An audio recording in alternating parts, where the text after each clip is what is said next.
Before we come to Prime Minister's questions, I'd like to point out that the British Sign Language interpretation of proceedings is available to watch on Permanent Live TV. We start with questions to Prime Minister Neil Coyle. Number one, please, Mr. Speaker.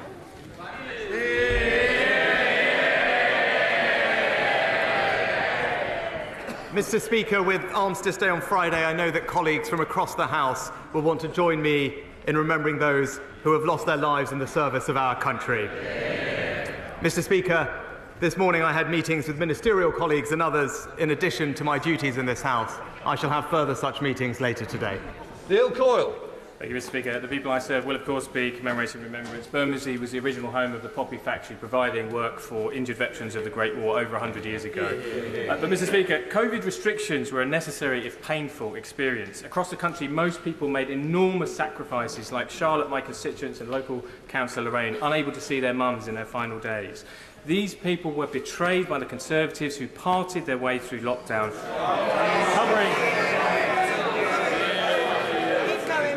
You may not like it, but you can all go to eat kangaroo testicles for all I care. But those Conservatives covered Downing Street in suitcases of wine, in vomit and in fixed penalty notices.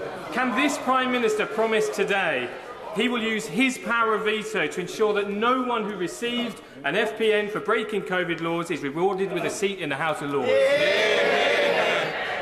Well, Mr. Speaker, what I can say is that this government during COVID ensured that we protected people's jobs, that we supported the NHS to get through the difficult times, and that we rolled out the fastest vaccine in Europe. That's what we did for this country. Thank you, Mr. Speaker. I welcome the commitments made by my right honourable friend at COP27 this week. If he wants to do something that really helps get us to net zero, improves our energy security and helps create new opportunities in places like Milford Haven, South Wales, South West England, can I urge him to really throw the full weight of his office behind delivering floating offshore wind in the Celtic Sea and, crucially, ensure that decisions being taken now by the Crown Estate and the Treasury mean that the economic value, the jobs of this new industry stay here in the UK?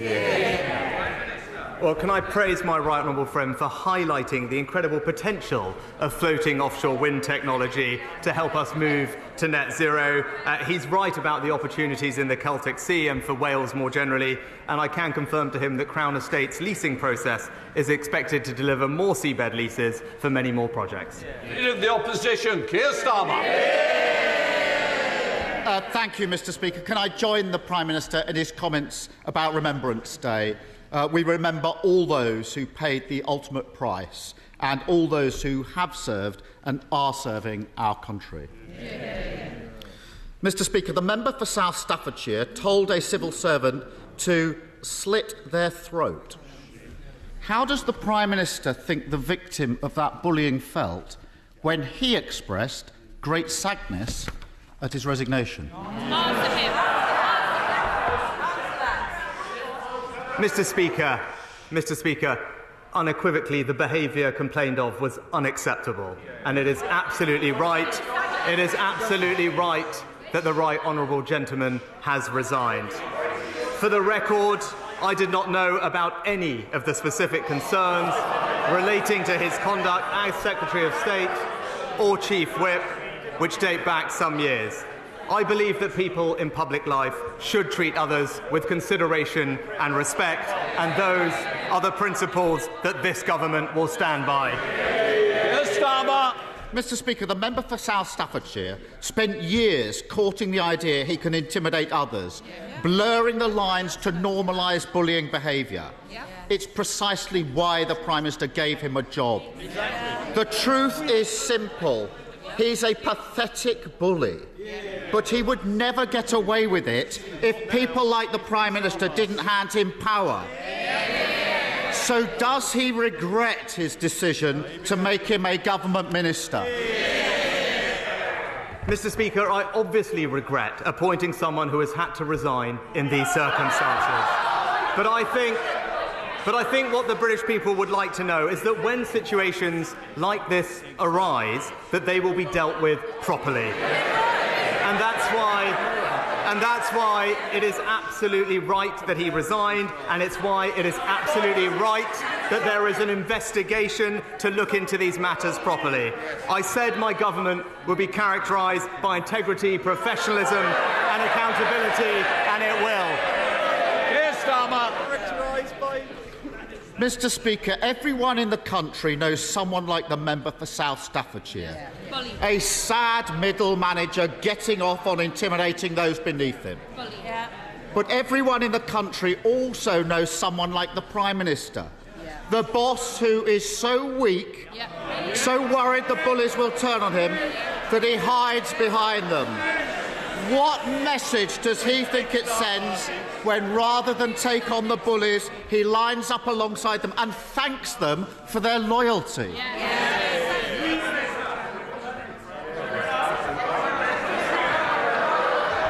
Mr. Speaker, the message that I clearly want to send is that integrity in public life matters. And that is why it is right that the Right Honourable Member has resigned. It is why it is right that there is a rigorous process to examine these issues. But as well as focusing on this one individual, it is also right and important that we keep delivering for the whole country. And that's why this government will continue to concentrate on stabilising the economy, on strengthening the NHS and on tackling illegal migration. Those are my priorities. Those are the priorities of the British people, and this government will deliver on them. Mr. Speaker, the problem is he can't stand up to a run-of-the-mill bully. So he has no chance of standing up to vested interests on behalf of working people. Take Shell. They made record profits this year, £26 billion. How much have they paid under his so-called windfall tax? Mr. Speaker, I was Chancellor who introduced an extra tax on the oil and gas companies. Right, but he talks, Mr. Speaker, he talks about working people. The Right Honourable Member voted against legislation to stop strikes disrupting working people. He voted against legislation to stop extremist protesters disrupting working people. That's because he's not on the side of working people, Mr. Speaker. That's what the Conservatives are for.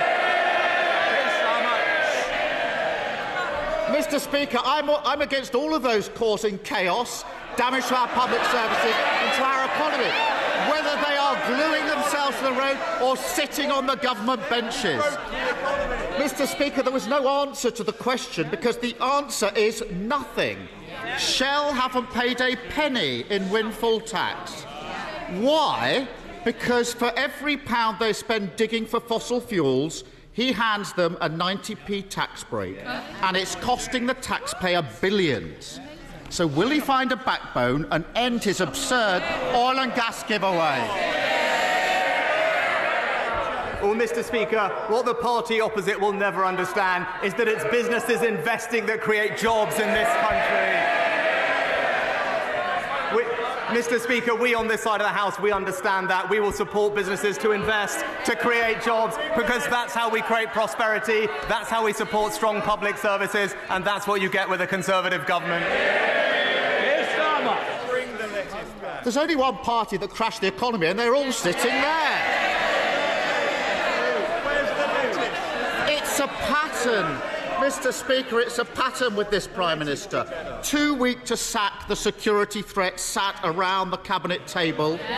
Too weak to take part in a leadership contest after he lost the first one. Too weak to stand up for working people. He spent weeks flirting with the climate change deniers in his party, then scuttled off to COP at the last minute. In the budget next week, he'll be too weak to end his oil and gas giveaway, scrap the non-dom tax breaks, and end the farce of taxpayers subsidising private schools. That's what Labour would do, a proper plan for working people. Mr. Speaker, if he can't even stand up to a cartoon bully with a pet spider, if he's too scared to face the public in an election, what chance has he got of running the country? Mr. Speaker. We won't. Shh. We want to try and get through on time, and I know some members want to catch my eye. They're not doing a good job so far. Come on, Prime Minister. Mr. Speaker, the honourable gentleman talks about judgment about putting people around the cabinet table. I would just gently remind him he thought the member for Islington North was the right person to look after our security. But, Mr. Speaker, the honourable gentleman, he said a lot today. He said a lot today, but it's clear that he isn't focused on the serious issues that are confronting our country. We're strengthening our economy. He's backing the strikers. We're supporting people with energy bills. He's supporting the protesters. And we're tackling illegal migration. He's opposing every measure. The British people want real leadership on the serious global challenges we face, and that's what they'll get from this government.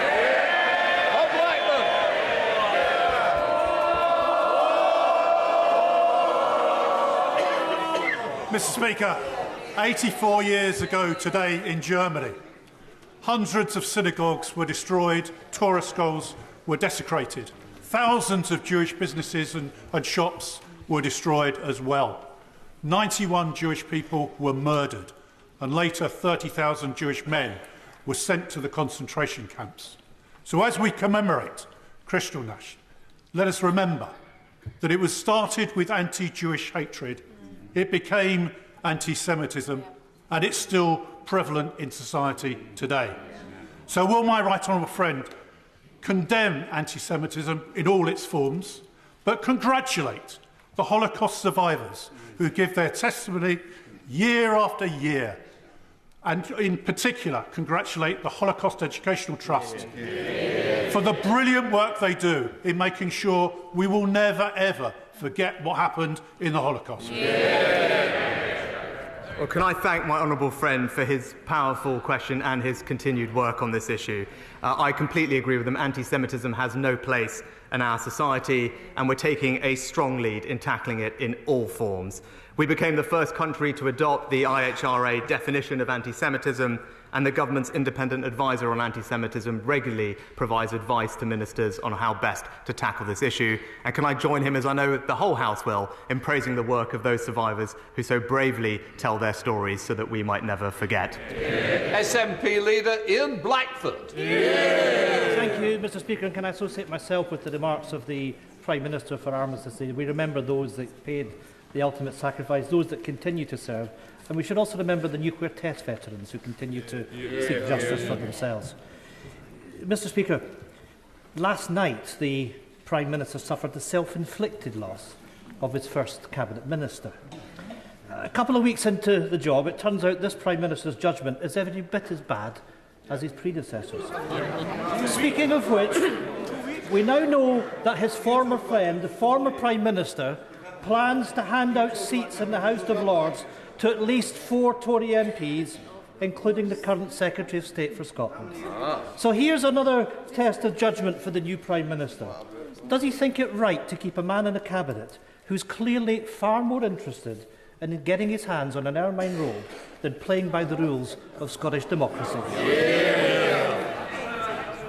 Mr. Speaker, I'm obviously not going to comment on speculation around such lists. Any list would, of course, follow the normal procedures and processes that are in place. Ian Blackford. I'm afraid it's not speculation, and of course the Prime Minister clearly doesn't get how corrupt this all looks to people in Scotland. Because not only do we have a UK government that denies democracy, we now have a Secretary of State that is running scared from it. In the middle of a Tory cost of living crisis, the Scotland office is now to be led by a baron-in-waiting, biding his time until he can cash in on the 300-day job for life in the House of Lords. He should be sacked from the Cabinet, and the people of Dumfries and Galloway should be given the chance to sack the Tories in a by-election. The Prime Minister's judgment is already in tatters. If he has any integrity left, will he now put a stop to these 2 predecessors stuffing the House of Lords with his cronies? Mr. Speaker, what the Secretary of State and I are jointly focused on is working constructively with the Scottish Government to deliver for the people of Scotland. I'll be pleased to be meeting the First Minister tomorrow, because that, I think, is what the people of Scotland want to see. Ian Collins. Thank you, Mr. Speaker. Criminal gangs who are operating to bring people into this country in small boats, an issue that directly affects my constituents and Folkestone and Hythe, are openly using social media platforms to recruit people to use their services. Can my right honourable friend confirm that the Online Safety Bill will require social media platforms to take effective action to remove this content? And is it also the intention of the government to bring the bill back later this month? Well, can I thank my honourable friend for his work in raising awareness of this particular issue? He is absolutely right, and I'm pleased to give him the reassurance that the Online Safety Bill will require platforms to remove and limit the spread of illegal content and activity online. Assisting illegal immigration is listed as a priority bill a priority offence in the bill, and we look forward to bringing it back to the House in due course. Samuel Roberts.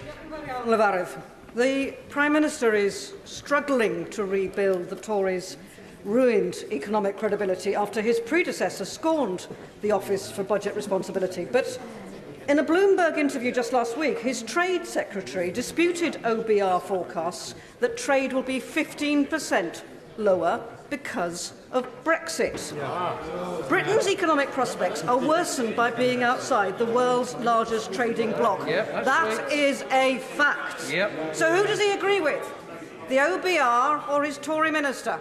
Well, Mr. Speaker, one of the great opportunities of Brexit is our ability to trade more with countries around the world.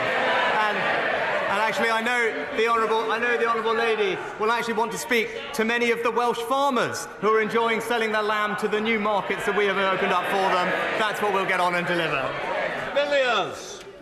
Mr. Speaker, excessive housing targets are placing greater and greater pressure on councils to approve development which damages our environment. Right. When the Prime Minister came to Finchley over the summer, he said he wanted to abolish those targets.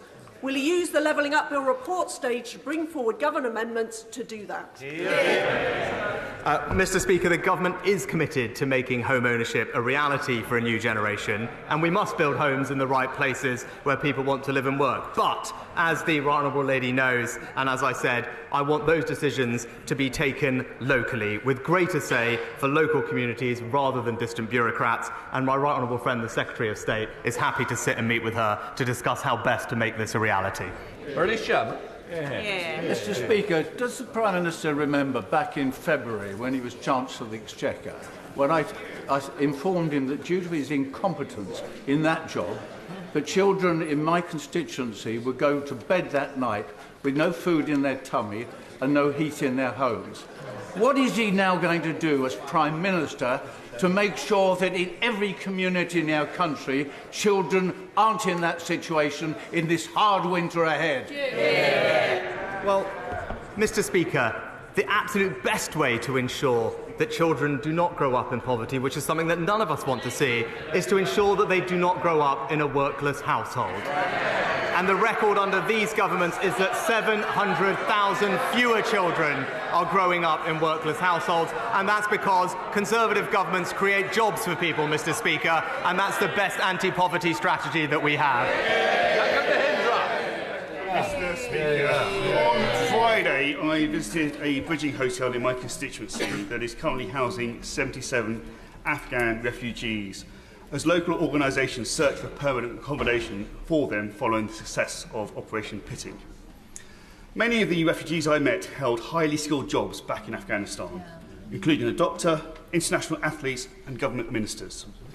Can the Prime Minister assure the House that our government will do more to support these highly skilled individuals to enter the UK workforce? Well, it's nice to hear from my honourable friend again this week, and I can reassure him that we are completely committed to supporting Afghan refugees into the employment opportunities here in the UK. The Department for Work and Pensions has a full programme in place, and I can also tell him that our Refugee Leads Network brings together refugee organisations and DWP to connect those refugees with employment opportunities, and I look forward to seeing the fruits of that programme with him in the near future. Bradshaw. 5 years ago, the government belatedly launched a review into the security risk posed by handing thousands of mainly wealthy Russian and Chinese nationals so-called golden visas so they could live in Britain. It also promised to publish the results of that review. Why hasn't it? Mr. Speaker, we did indeed review and indeed end the visa that the honourable gentleman is raising. The Home Office is currently conducting the right way to replace that visa with something that is more sustainable going forward and protects our security interests. I'll be happy to have the Home Secretary write to him with an update on that process. Siobhan Bailey. Thank you, Mr.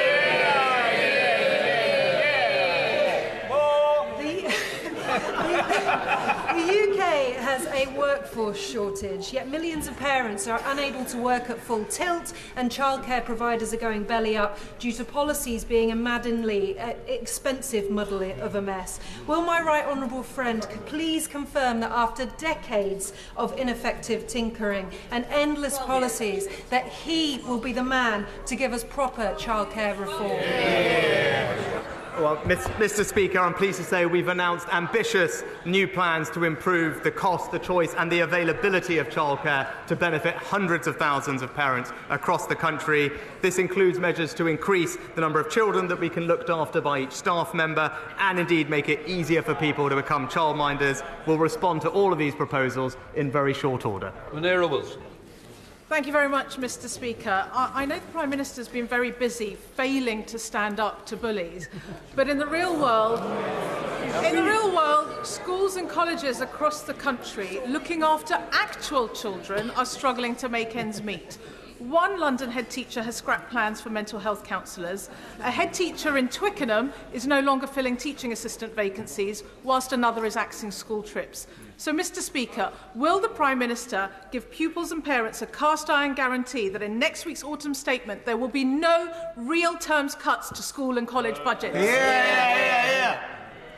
Mr. Speaker, we've significantly increased funding going into schools over the next 2 years, but on top of that, it was important to this government to help those children who left behind their education opportunities during the pandemic, which is why we invested £5 billion to helping those children catch up, including unveiling the most comprehensive programme of tutoring that this country has ever seen. It is closing the attainment gap and disproportionately benefiting disadvantaged children, and is something that I know all colleagues will get behind.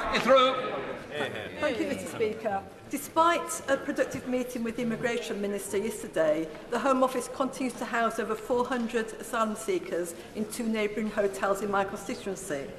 It's clear from my meetings with GPs and Derbyshire Police that this huge influx of people in such a small area is putting local services under immense strain.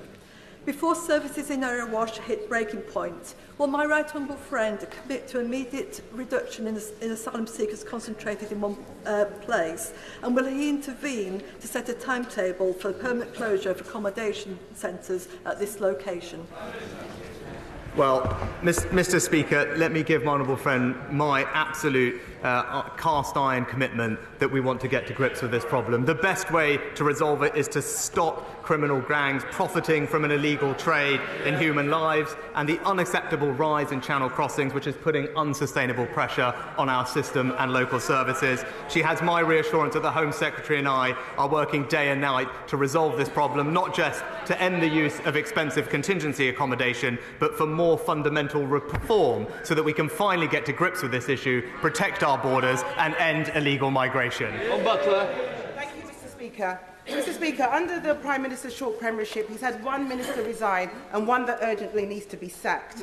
Can the Prime Minister clarify to the House and the rest of the country when the scheduled programme of integrity, professionalism and accountability will begin?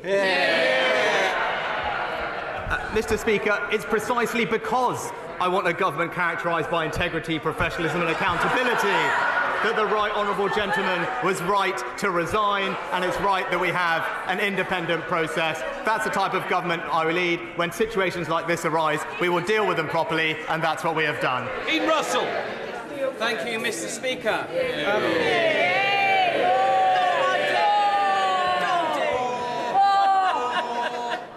Was it? It's quite amazing, isn't it, when a minister's come from his post to get more cheers. Come on, Dean Ross. Thank you, Mr. Speaker, and thank you to my colleagues. Just like the Prime Minister, I was very fortunate to join the Royal British Legion in becoming a Poppy volunteer recently. I joined colleagues in Abbots Langley, and I was part of Les Bettersey's team. And this week I'll be joining Tony Griffiths and his team in the Tudor Ward in Watford. Mr. Speaker, I would like to ask if the Prime Minister will join me in thanking all of the Poppy Appeal volunteers across the country and in my constituency for their work to ensure that we always remember those who have made the ultimate sacrifice. And if the Prime Minister, or perhaps the Minister for Veterans, will also visit Watford to meet our heroic veterans who we owe so much. Thank you. And my honourable friend is a fantastic champion for Watford, and it is a pleasure to join him in thanking the Royal British Legion's Poppy Appeal volunteers, both in Watford and across the country. There is no greater sacrifice than those who lay down their lives in the service of our nation, so I'm proud, as many others are, to support the Poppy Appeal and to honour our veterans. Carl Turner. If the Prime Minister or any member of his many households became unwell, would he start ringing the GP surgery at 8 o'clock each morning to not get an appointment? Would he go off to accident and emergency and wait 12 hours to be seen? Would he call an ambulance which wouldn't come?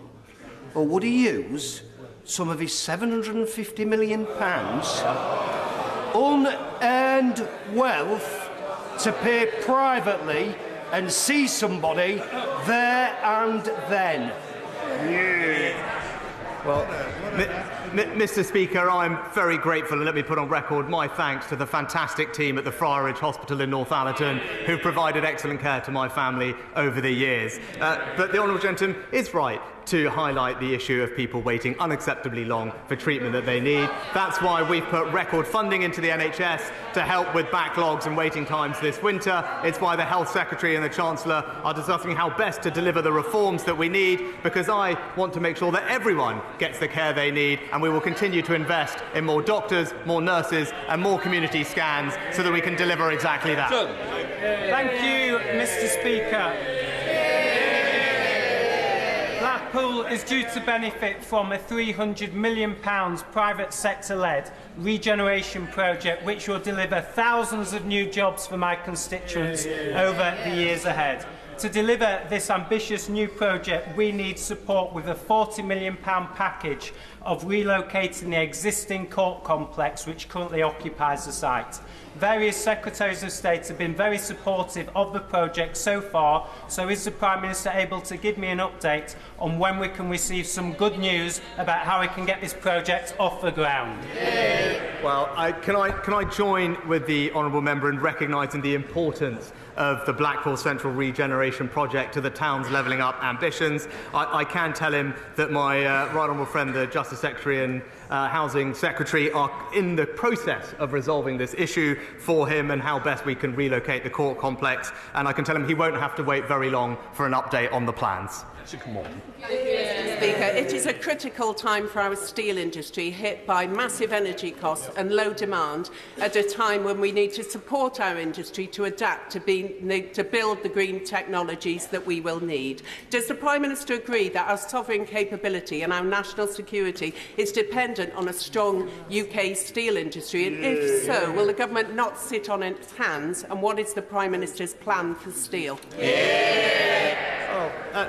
Mr. Speaker, I'm proud of our track record. Not only did we support one steel company in South Wales during coronavirus that needed our assistance, which we were pleased to do, we also have provided over £2 billion to support energy-intensive industries, including steel, with high energy bills, and, thanks to the work of my colleagues, remove the tariffs in exporting steel to the United States. But she has my assurance that we will continue to support steel because we recognise its importance to our economy and to our communities up and down the country. Chris Loder.